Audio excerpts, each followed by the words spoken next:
Okay, disclaimer. To the very best of my knowledge, this story is true. I don't expect to convince you.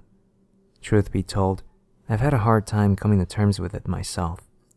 Cliché as it may be, I really am a rational person, and if not for this, I'd probably be the most stone-faced atheist you'd ever meet. But after much internal struggle and debate, I've come to the conclusion that there are things in life that simply can't be explained with reason, at least in the form in which we know it. Logic, for all the trust we place in it, is really nothing more than a candle, all too easily snuffed out, and when it is gone, we're left alone in the dark, and everything we would scoff at by daylight suddenly becomes very believable. Alright, before I wax too melodramatic, here's my story. I was very young, only 4 or 5 at most, before either of my siblings were born. It was just Mommy and Daddy and me, living in our little house in Great Bend, Kansas. Very quaint. We were a young family, without much money, and most of our furniture was second-hand. It was the middle of the day, summer, hot, boring. I was playing marbles by myself on the thin carpet beside the huge old flower-patterned couch. Mom was down the hall in the kitchen, and Dad was at work. Why I was trying to roll marbles around the carpet, I don't know.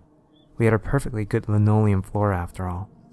But there I was, swishing the marbles back and forth, happily bouncing them into each other. Then, in my overzealous enthusiasm, I rolled too hard. My favorite marble, the clear, ruby red one, zipped into the dark space under the couch and was lost. Damn it. Dad wasn't home, and he was the only one strong enough to move that huge old couch for me. I'd have to get my marble back myself. I reached my hand under the couch, tentatively at first, then deeper. Encountering no marbles, I pulled my hand out in disappointment. Then, a hand reached out from under the couch back at me. I remember the image vividly, and I suspect I always will. It was a slim hand, with tapered fingers. A woman's hand. It was gnarled and wrinkled, as if aged, and it was dead black. Not black as in African, black as in dead. Of course, back then, I didn't know that corpses blacken as they decompose, so I didn't know what the black meant. The hand reached out to me as far as it could, which was just up to the wrist. Then it retreated under the couch. Then it emerged again, this time pushing with it a little crumpled up plastic bag with a logo on it I didn't recognize. It waited, as if expecting me to take the bag. Then, when I didn't, it pulled the bag back under the couch and was gone. I got up, walked down to the kitchen, and told my mommy what had happened. Why didn't I run screaming, or at least run? I don't really know. All I can say is, I was a little kid.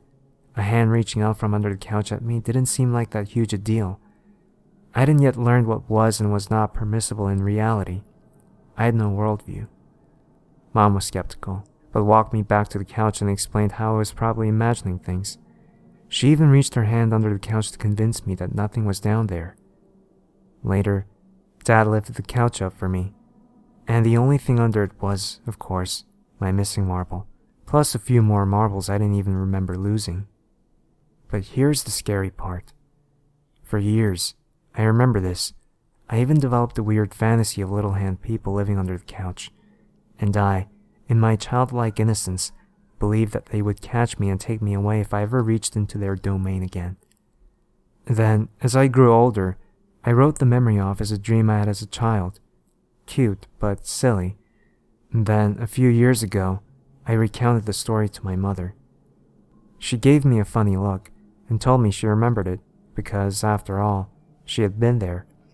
She told me that she remembered me coming to her in the middle of the day and telling her about the hand under the couch, and remembered being highly disturbed by my story, since I was an extremely quiet, well-behaved kid who didn't ever lie. Then she told me about the couch itself. According to her, she and Dad had gotten the couch from the estate of an old woman who had actually died on it.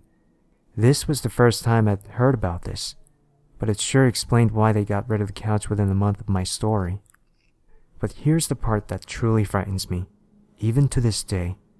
The part that I have to try so hard to get out of my mind some nights.